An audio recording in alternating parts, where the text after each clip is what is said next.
Hey folks, David Stewart here. Hope you guys are having a great day. Did you know you could get physical copies of my books on Amazon? Yes, you can get paperbacks and you can get hardbacks of my books, and you can buy them and put them on the shelf and read them. And if there's a nuclear apocalypse, you can still read the books, or you can burn them for warmth. Whatever you want to do. That's part of the subject of today's video, which is physical games media. Big announcement from Sony, a couple of big announcements, but the one that everyone's focusing on right now is that they announced that they're no longer going to be making discs for PlayStation consoles starting in 2028. They also announced that they were shutting down the PS3 and PS Vita digital storefronts. That has garnered less attention, but if you have an older console and you still want to buy games, you're not going to be able to buy games for it after, I think, next year, after 2027.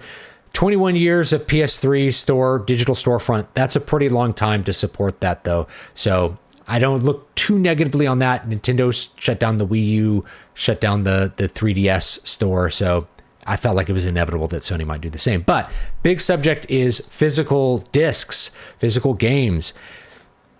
For a lot of people, this is a big deal. I kind of view this as an inevitable step given the conditions of the practical conditions of how games are released now and how people tend to interact with games even on consoles nowadays. So first of all, no disc and no physical game is nothing new.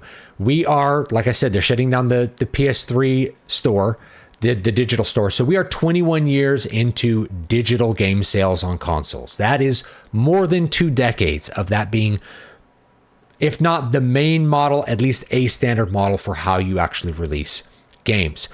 On the PC side, the use of discs has been waning to where it's non-existent now. I don't see any PC gaming discs. Most people, when they build a PC, they don't even put a disk drive in it anymore. I have a disk drive in mine, but that's really to like watch Blu-rays.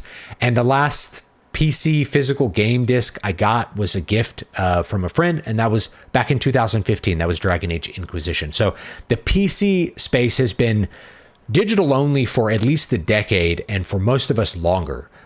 Once it became really convenient to buy games on Steam or GOG or whatever other storefront, Xbox games or whatever, that became the way that you bought games, and discs were mostly left behind. You had to install them on your hard drive anyway.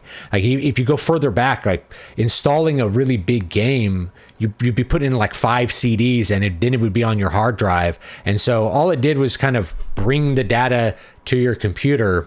And once we had robust enough internet to replace slowly putting in 5 CDs, yeah, we were going to do that. We were just going to download the game and play it that way. So why I think it's a big deal is that people love the idea of holding on to and actually owning their game. They like to hold the game and be like, I own this. This is mine. Sony can't delete this off my account. And that's true. When you have a physical copy, they can't just delete it off your account. They can't delete it off their servers. It exists in some form on the discs, sort of, which I'll get to in a minute. But it feels right. I will say that I think the last console where that was really true, where you could actually put the game in and actually play it, is the Wii U.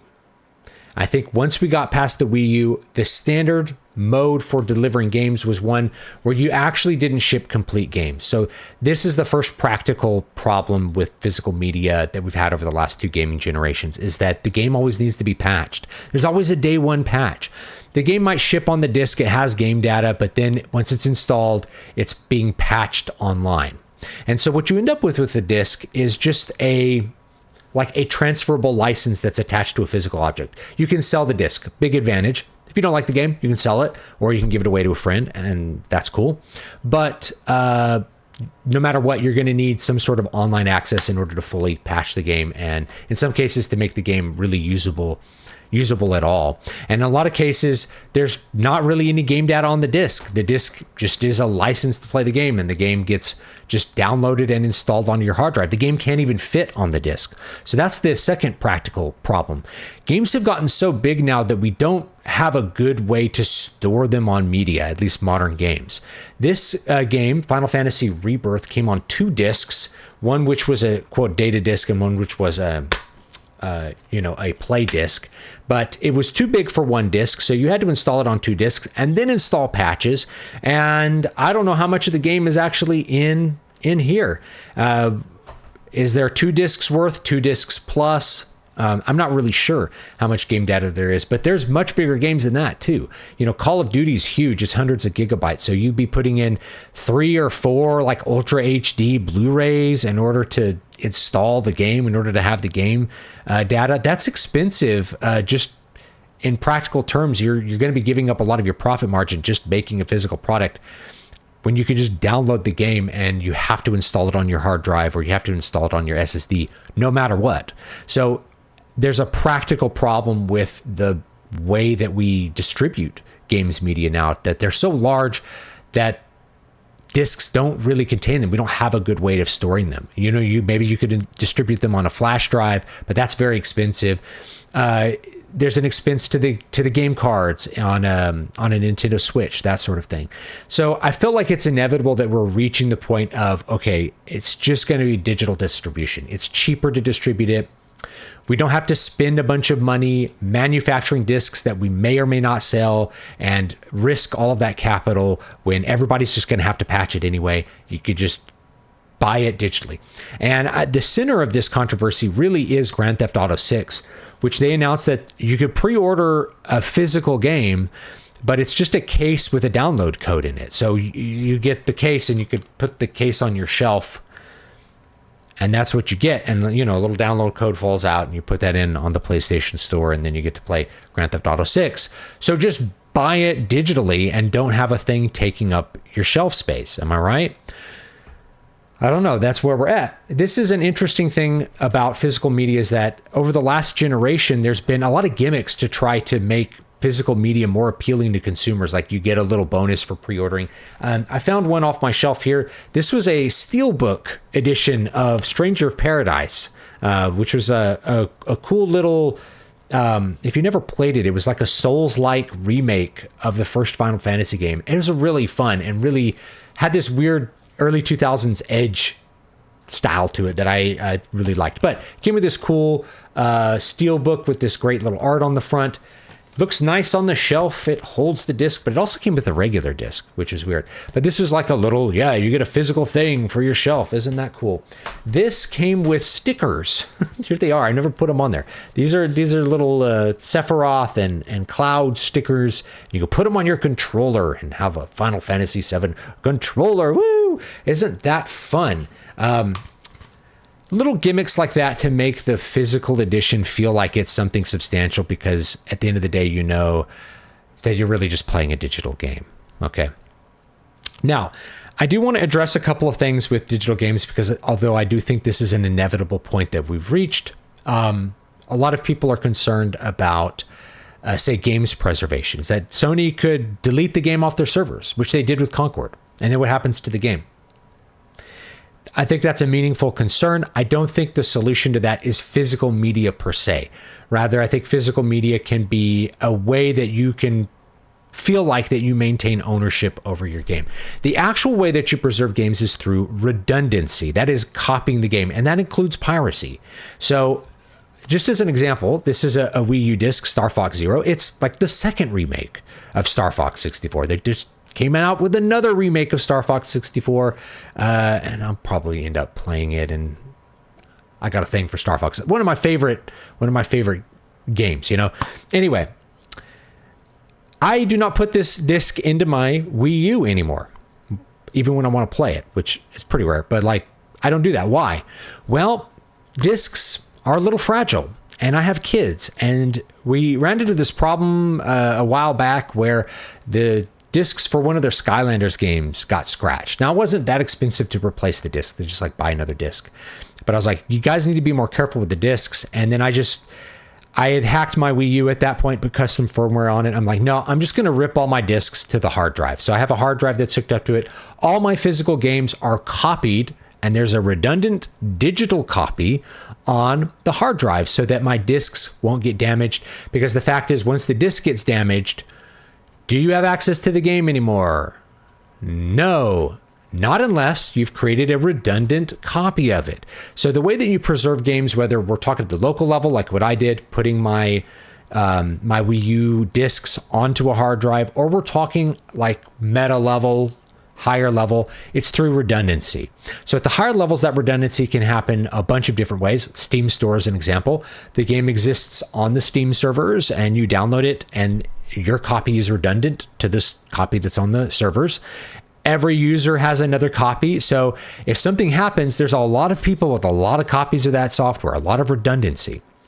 And you can make copies yourself. So a lot of Steam games don't have any DRM. You can just copy them yourself and make redundant copies, make a backup, have it on an external hard drive or a second hard drive or whatever you want to keep copies of your game. Same thing with GOG, right? If you get a game off GOG, you can make a redundant copy of it. There's a lot of ways that you could preserve your access to it. And then the game itself will be preserved because many people have copies of it that if something happens, those copies can be shared and retrieved to bring the game back from the dead.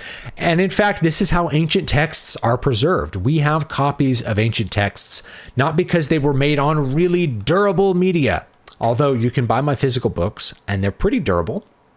They're not going to last forever, but because there were many copies of those ancient texts, people thought they were worth writing out and making a new scroll, making a new vellum or something, copying the book out.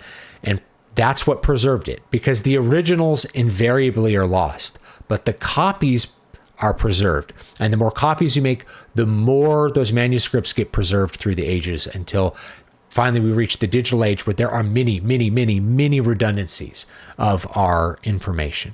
Not so many, not so infinite that things can't be lost, but the redundancy is what makes things be preserved. And that's going to be true for games preservation. Chances are your Super Nintendo games have been backed up. Every Super Nintendo game ROM has been ripped and it's been shared and it's been pirated and it's on thousands, if not millions of hard drives the world over. And that's going to keep those games around for the future. As long as people are willing to continue sharing them and copying them, that's what's going to preserve those games. And that's going to be the case for your PC games. This is why I think it's much easier to preserve a PC game than a console game, especially at this point.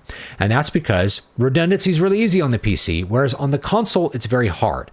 You know, I had to wait for smarter people than me, or more interested people than me to design custom, front end or custom firmware for the Wii U so that I could copy my discs or get copies offline, right? If that's your thing, not offline, get copies online, however you want to get them, right? I had to wait for people that were enterprising enough to do that so that I could have personal redundancy. We don't have that for the PS5. The PS5 is still a closed system. As far as I know, it hasn't been hacked to the point where you can rip your discs and make copies of your game data and that sort of stuff. Maybe in the future, people will be able to do that, and that will help preserve those digital games, is being able to make those copies and share them around so that there's a lot of redundancy. There actually is a lot of redundancy just in digital games, even a closed system like the PlayStation Store. And that's because they have it on their servers and it's on lots of other people's consoles as well. The problem is, one entity, one party controls access to those servers and they could shut off your access to it. That's really why old guys like me get very attached to digital stuff, is we don't want Sony to delete stuff. And even this week, there was a thing where Sony deleted people's access to certain movies that they had bought through their service because they lost the license to continue distributing them. That can happen in the future. You're kind of engaging in a long-term rental unless you can make backups, unless you can make copies of whatever you're going to do. So it's an interesting thing. I feel like this point was inevitable. And I guess the last thing I'll say about this is, if people were still buying lots of physical copies, I think Sony would feel the market pressure to not get rid of physical copies. But I think consumers are just choosing digital more than they're choosing physical copies for their consoles. Every PC gamer is choosing digital. Most console gamers at this point are choosing digital, either for practical reasons or just for convenience. And I got to say, there's a lot of advantages to digital. I know that my kids, when they're playing on our PlayStation, most of the games that they like to play are digital games. They're not physical games. Some are physical, but most are digital. My son likes to buy me physical games for my birthday. I got Tactics Ogre, right, which is one of my favorite tactics games. He didn't know I'd played it before. He didn't know I liked it. It just looked like a game that he thought I would like, and he bought it and gave it to me. And we're going to lose that ability to be like, here's this game I bought you. And maybe you can like send it through Steam. You know, that's kind of cool. I still send gifts to people through Steam. Like, here's a game I think that you'd like. I think you'd enjoy. And I still enjoy doing that, but it's not the same as like giving someone, here's your game, you know, and you put the game into play. So the days of yore where like you put the disc into the PS2, I think those have long since passed us by for practical reasons, and the future is going to be digital, whether we like it or not. And for the purposes of games preservation, it's really figuring out how to make lots of redundancies of these games in order to preserve them, and hoping that we're going to be able to preserve our access to playing the games as time stretches on. Because with the closure of the PS3 store, what happens to their all digital console 20 years after they release it, and they turn off the digital store for that? Does it become a brick? Like, are you not able to use the console anymore? What's going to happen to that old hardware? Because my PS3 still works. I can still put PS3 games in it, and I can still play the games that are on the PS3 hard drive, and it still works. And that is really cool, but that's not something that I feel really confident about. And if you're looking at that and you're like, okay, I could buy this new all digital PlayStation console, PS6 or whatever, or I could buy the Steam Machine 2. I could have my friend build me a PC, and that could live in my living room, and I could play Steam games because I can play Doom from 1994 on Steam, or I could play the brand new games on Steam, or I could play World of Warcraft. I could play any game. It's a wide open system, and just it's going to be a lot more robust. The PC environment is a lot more robust for access to games, long-term access to games, redundancy, all the stuff that you would want. The console, the advantage of the console really is a fluid experience, a really easily managed PC experience. And so when you're saying, oh, do I want a really managed PC experience, or do you just want a PC experience? I think more people going forward might choose just the PC experience. They'll choose to run a Steam OS equipped PC, and that's what's going to be their console choice for the next generation, if you're going digital anyway. You know what I'm saying? So I would love your thoughts on this entire thing. I'm not that upset about it because I see the way the winds are blowing. Most of the young people I talk to, they don't care about discs. They buy everything digitally. They're used to everything being digital, right? My PS Vita, everything's digital on my PS Vita. I have physical PS Vita games, but what I use is a PS to Vita, and I have games that are just installed on the SD card on that, and that just allows me to have all the games that I want to play anywhere that I want to go with that. And likewise, you can upgrade your PS3 to just keep all the games on it. My Wii U has all the games on hard drive, so on and so forth. These are digital. I've digitized the old school systems so that they really are no longer physical media systems, but like digital systems, and it's better, right? I have to be honest about that. It's better, it's more convenient, all that kind of stuff.